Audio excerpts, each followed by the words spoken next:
Welcome back to my 12 days of tutorials series where I'm revisiting a lot of older and popular eyeshadow palettes that you guys voted for. And today's video is all about the Anastasia Beverly Hills Soft Glam palette. This was the most voted for ABH palette, which I was kind of surprised by because this palette is pretty old at this point. So I thought it'd be fun to revisit my most viral video on my channel. It has, I think, 8.8 million views, and in that video I used this palette. And the video is me doing a very in-depth tutorial on how to do a half-cut crease. This video was posted back in 2020, and back then that style was so popular. I was doing a half-cut crease all the time. So I thought it'd be fun to take that look from 2020 using the same shades and everything from this palette and recreate that same look but using a more modern technique. Just because my makeup technique and just style overall has changed a lot over these last 5 years. So I'm going to pull up that video, we're going to watch it kind of step by step, and I'm going to show you how I'm going to change some steps in that makeup look just to make it a little bit more fitting for a current day and my current makeup style. So if that sounds good, let's get started.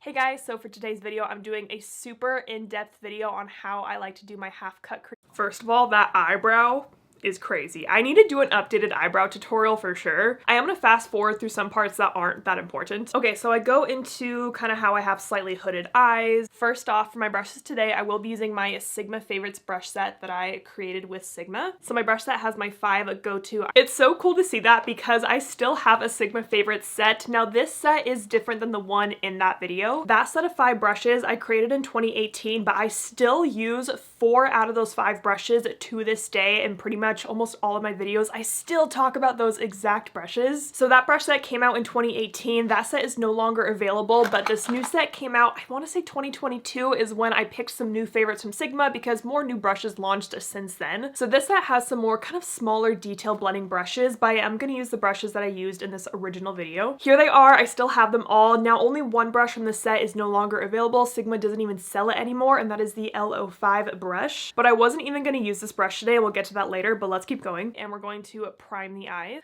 I personally alternate between something like a MAC paint pot and a thick liquid concealer. So in this video, I am using a very thick full coverage concealer to conceal my eyelids. I'm using Tarte Shape Tape, which was my favorite concealer for years. And it did do a good job at priming my eyelids, giving me a nice smooth base to work with. But I find that now, I know it's only been 4 or 5 years since that video, but a concealer is just a bit too thick on my eyelids. So now really the only eyeshadow primer I use is the Rare Beauty one. And I like this one a lot because it's very lightweight, but it still has a little bit of a tint to it, so it does cover up any discoloration on my eyelids. I have gone through probably 3 or 4 tubes of this at this point, so I'm gonna do a pretty thin layer on my eyelids. And I used my finger to blend it out, but I like to use more of a fluffy concealer brush, so I'm just gonna pat this in.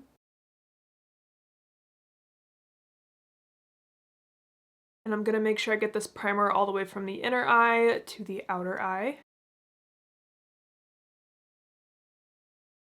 Now I'm going to set my lid in place with the powder. I like to use a translucent powder. This is the RCMA No Color one. I still use a translucent powder to set my eyelids. The RCMA one I used was one of my favorites for years and years, and now I have a couple more options that I just grabbed for. Pretty much any translucent powder would work for this step. I'm currently using the Huda Beauty one, so I'm going to take some of that on my E35 brush and just dust that in my crease. So this step is literally the same as it was 5 years ago. And then I actually haven't set my under eye concealer yet, so I'm just going to take a little bit of that powder and kind of set my lash line area.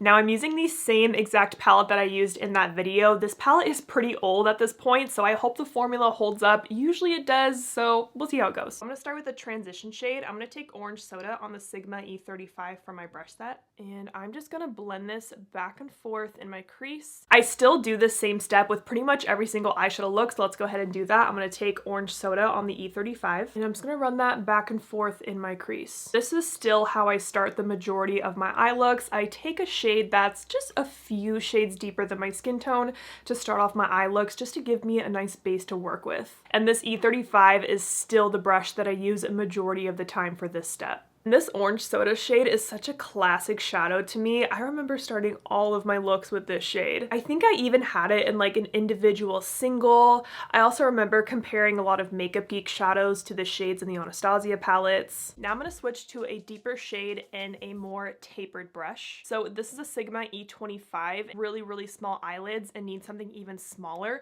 I'd recommend the Sigma E27. Still 2 of my favorite brushes to this day. The E25 is like my most most recommended brush. Like if I could recommend just one brush to someone that was like new at shadow or just needed a solid brush in their collection, it's the E25, and I've done so many videos about this. So I'm gonna pick up the shade Rustic on my E25, and we're gonna start to deepen up the crease. So I'm gonna do the same thing here because I do like to deepen up my crease. So I have that Rustic on the tip of my brush and back and forth in the crease to deepen things up. And then I mentioned this in the original video, but I switched to this smaller brush when I'm using deeper shades just so I can be a little bit more precise. I don't want this deeper shade to be blended like all out, kind of like Orange Soda was.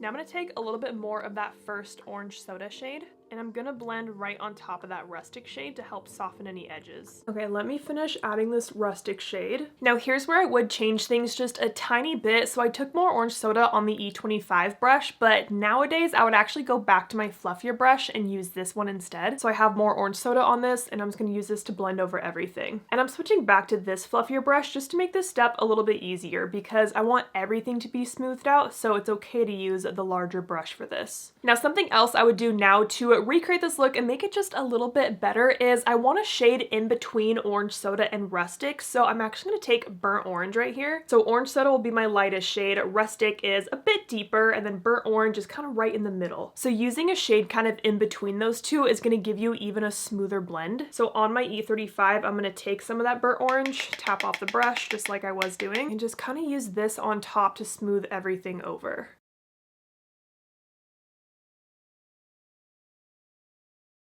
I kind of find that the more matte shades you build up, the smoother of a blend you're gonna get. So for me, I do think the blend on this eye and the crease looks better than this one, and you can see too, there's just a bit more color added on that side. I'm gonna go ahead and add Burnt Orange to this eye.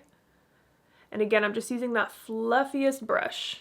I picked up more of that Rustic shade, and I'm using the side of my E25 now. You can see it's not just the tip, it's on the side. And I'm gonna stamp that on the outer corner of my eye and connect it into my outer crease. Yep, that is still exactly what I do nowadays. I promise there are some other things that will change throughout this look. So I have Rustic on the flat side of my E25, and I'm gonna build that up on the outer part of my eyelid.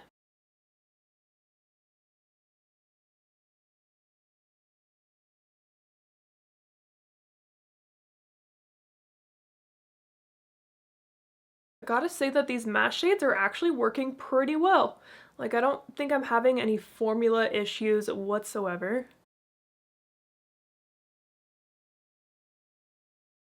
Orange Soda shade, and I'm gonna use that to lightly blend right here in the center of my lid where that dark brown is meeting my blank lid. So just right here. That is something I would totally do now too, so taking that little bit of Orange Soda on my E25 just kind of right on the center of my lid. And that's just to kind of smooth out this edge of Rustic that's on my eyelid. Now at this point, I like to go back to my first fluffy brush, my E35, and I have no extra product on this brush, but I'm just gonna lightly blend over everything. Yep, that's exactly like what I wanna do right now. So I'm gonna do that step.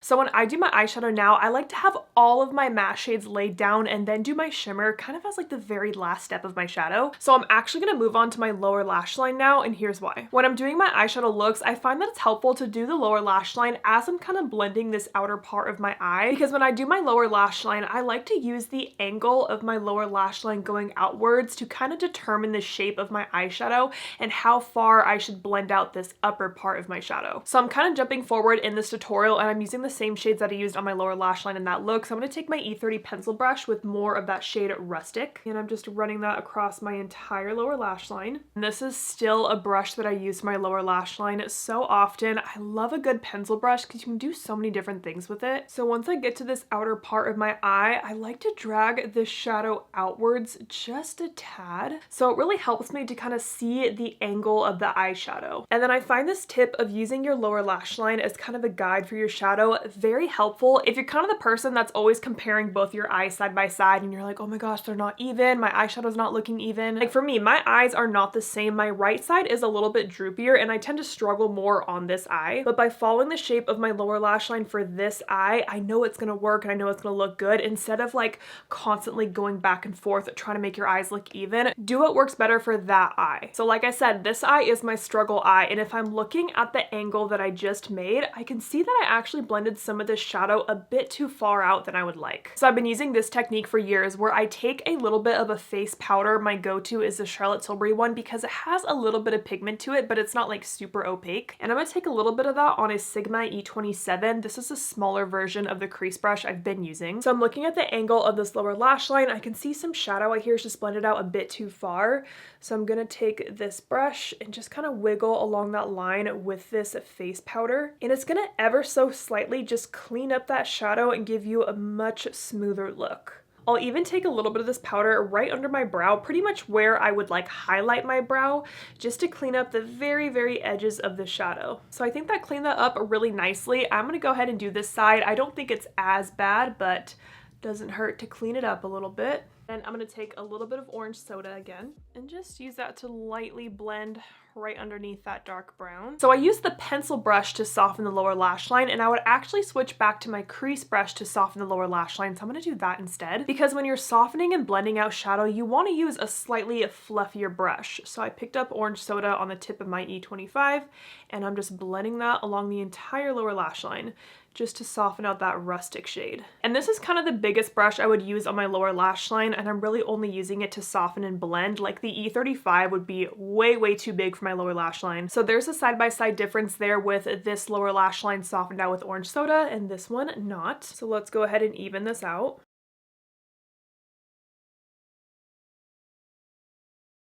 So now my lower lash line is pretty much done, and I'm really happy with the overall shape of my shadow since I used that to kind of line things up, and the matte shades are just nicely wrapped around my eye. So now we're gonna go backwards into the tutorial and talk about the whole half cut crease part. So now in the video, I kind of go super into depth on exactly how I do my half cut crease. Now let me just go back and tell you like why I was doing a half cut crease. The half cut crease was so popular back then because we were just doing kind of more extravagant eye looks where we were just layering so many more shadows to create just gorgeous, stunning like pieces of art on our eyelids. And what I really liked about the half cut crease back then is that it kind of gave my eye look some structure, where by carving out this entire part of my crease, it kind of gave me like a more prominent looking crease, again because I do have slightly hooded eyes, and it gave the appearance that I had even more lid space than I actually did to work with, so I could really layer a lot of shades in that half cut crease and do like a really cool gradient. So that was a style back then, but nowadays I definitely prefer something a lot softer. I personally don't like that look of the harsh line of the half cut crease on myself nowadays, and that's just personal preference. It's still a gorgeous eye look, it's just not what I like to do now. So what I'm gonna do instead is kind of my typical routine right now when I want to wear a gorgeous shimmer shadow on my eyelid. So instead of layering such a thick layer of concealer on my eyelid to kind of conceal and hide it and carve out the shape, I'm just gonna do a really light layer of my NYX glitter primer. Now this is a technique that I just started doing this year, and you only need a tiny bit of this. Honestly, that's probably too much. You really just need like a half of a pea size on your finger, quarter of a pea.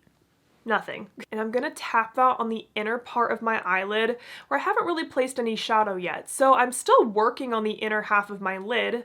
I'm just not doing a full half cut crease. What I really like about this NYX glitter primer is that it gives you a nice tacky base to work with, but it doesn't pick up any of the shadow or like primer that's already on my eye. I'm gonna use the same shade that I used in that video, so I'm gonna pick up a glistening on my finger. So I have it like that, and I'm just gonna go right on top of that NYX glitter primer. Now the placement of my shadow is pretty much the same as I'm doing in the original video, where I'm just focusing this on the inner half of my eye and I'm stopping about halfway. This technique is so much simpler and you don't have to spend all the time trying to carve out a half cut crease because it really did take so much time to do. And you can kind of see that shimmery shade almost made a little bit of a harsh line in my crease, and I don't really want that. So I'm gonna go back to my crease brush. I have no additional product on this, and I'm just gonna very softly blend around the edges of that shimmer just to soften out that bit of a harsh line that it made. And then I'm also going to slightly blend where the shimmer is meeting my darker matte outer corner. Now I kind of want to show you a side-by-side difference of what it would look like if I don't layer the NYX glitter primer on this eye. Now it's not going to look terribly wrong, but I just don't think it's going to pop as much. I have no additional primer on, I just have glistening on my finger again. And let's go on the inner lid. See, first of all, I can feel the fallout going on my face because the shimmery shade has nothing to stick to. Gonna layer up a little bit more. And same thing, just softly blend in the crease right around that shimmer and this middle part. Okay, see, I just see an ever so slightly difference between those two shimmery shades. The side with the NYX glitter primer just looks a bit more opaque. I think the color is just showing up a bit better. This side doesn't look bad. I just prefer this one and the bit of extra pop that it has. But I do need to wipe away that bit of fallout that happened from that shade. I just wanted to quickly do that side by side, but I am going to add some NYX primer to this eye now just because I want this to look even. Again, the tiniest amount. You don't even need any. Like, this whole tube is going to last me years, I swear. And then taking glistening on my finger. Yeah, so right away, I'm not feeling any fallout falling onto my cheeks right now. See, I just think that looks a little bit better.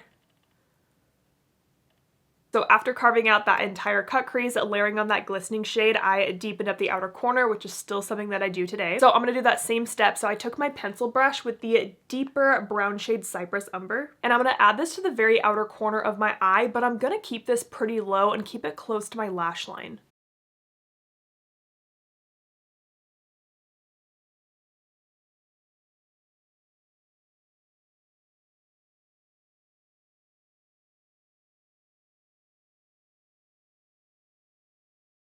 So I'm kind of stamping this on the outer part of my top lash line, and then I'm just bringing my brush up a little bit higher into this very, very outer crease area. The outer V is what I like to call it. In that video, I was kind of doing the entire outer crease part, but now I just keep it a bit lower. Now this is a point where I would deepen up my lower lash line if I want to, since I am working on this outer corner. So I'm going to take a bit more Cypress Umber, same pencil brush. Just add this to the very outer part, not all the way. And you want to make sure the shadow on your lower lash line does touch the darker shadow on your top lash line, because again, we're using this as the angle to make the shadow. So there's the difference with the Cypress Umber on the outer part of the top lash line and lower lash line, and then that was the before. Now I'm caught up with the video, so I did do Cypress Umber on the outer part of my lower lash line in the video. Now I'm going to do one more step with eyeshadow, which is highlighting the eyes. So now I'm going to switch to the E21 for my brush set. It's just a nice little small brush, and I'm going to take the shade Tempera, and I'm going to go right in my inner corner. Yes, I still highlight my eyes pretty much every single time I wear shadow, so I'm going to do the same way, taking Tempera on that E21 and going right in the inner corner. Now this shade is almost kind of like a satiny matte. I wish it had a little bit of shimmer in it, but it's just going to brighten up this inner area. I actually prefer shimmery inner highlight corner and brow bone shades. I'm actually going to my palette with Sigma and take the shade Bright, which is my perfect highlighter shade. What I do now is I would put that on the inner corner as usual. I'm just putting it on top of Tempera to show you. And then I would even drag this into the inner lid just a little bit. Just to add a little bit of brightness, you can just lightly feather in your inner corner highlight shade to your lid shade. And I just really like the little effect that that gives. In black line of eyeliner. My current favorite eyeliner is the Haus Labs Liquid One in Punk, so that's what I'm gonna use. Okay, and then I did a layer of thin black liquid liner, which is not something I do anymore. I pretty much only use eyeshadow as eyeliner nowadays because I just way more prefer the softer look that it gives. This black liquid liner just looks so harsh to me, and I'm like, oh, I just want it to be softer. So what I do now is I take a tiny, tiny winged liner brush. This is a Sigma EOS. If I was doing this look right now, I would probably just use Cypress Umber, but to follow the black on the liner, I am going to use Noir. So I'm going to stamp this across my entire top lash line.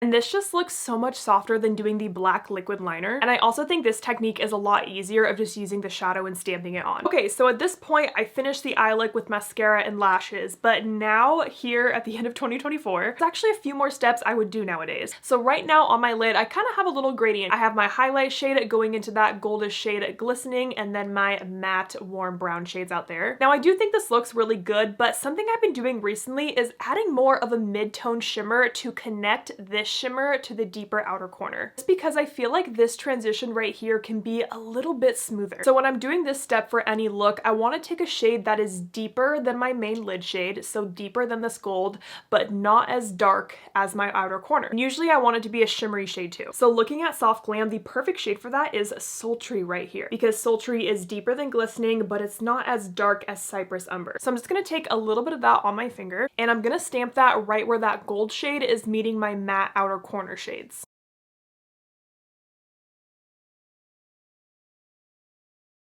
And then I'll go back in with a little bit more Glistening, kind of touch up that blend right here.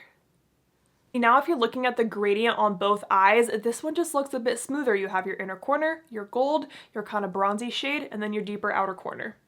You can do whatever you want, but this is just what I like to do. And I'm only using a tiny amount of Sultry because this is a pretty pigmented shade. And then a touch of Glistening.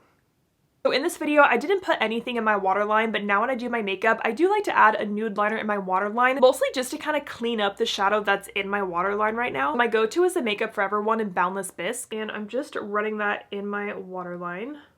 Now this isn't a super bright nude liner, it's very subtle, but do you see the difference of this eye versus that one? I just feel like this soft nude in the waterline just kind of cleans up the look, makes it look a bit more put together. Now the eye look is done, I'm gonna go pop on my mascara and lashes. So in that video, I popped on a giant lash. The style was Makeup Geek Ava, and that really was one of my favorite lash styles. It was so fluffy and nice, and what's funny is that I actually made a lash style kind of based off of that Ava lash, but a slightly more natural version. So my Bright Lashes lash in the style All Natural is actually very similar to Ava. It's kind of like a soft glam lash, but it's definitely not as bold as that Ava one, because that one was pretty intense. But you guys know me, nowadays I'm pretty much always wearing a half lash unless I'm doing like a very bold look, then I'll wear a full strip lash, but half lashes are the way to go. My small business, The Bright Lashes, carries 4 styles of half lashes. My 2 favorite are Whisper and Flutter, and today I'm wearing Whisper. Whisper is the shortest half lash out of the 4, so I think it looks the most natural. It sits on the outer corner of the eye, and actually the length of Whisper is very close to the length of my natural lashes, so I think it blends in really well and just looks so much softer than that bold lash from 2020. Let's do a quick little side by side.